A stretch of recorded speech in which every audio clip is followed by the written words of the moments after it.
começar o nosso discurso de reunião familiar. Nós vamos começar um discurso. Tá bom. Era uma vez uma mãe e um pai. Deixa eu ver. Ah,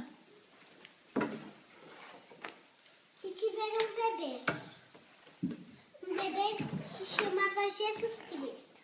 que legal. Olha, Lucas. Já fica ali, Lipe, é melhor.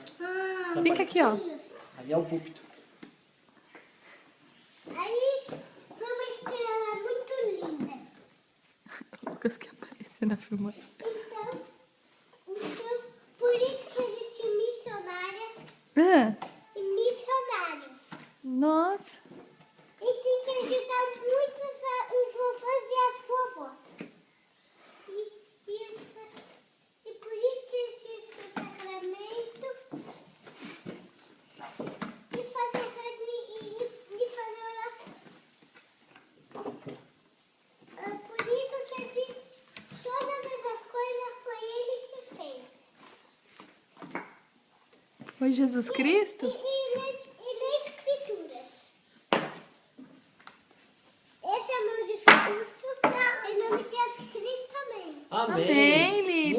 Muito bom o discurso. Excelente.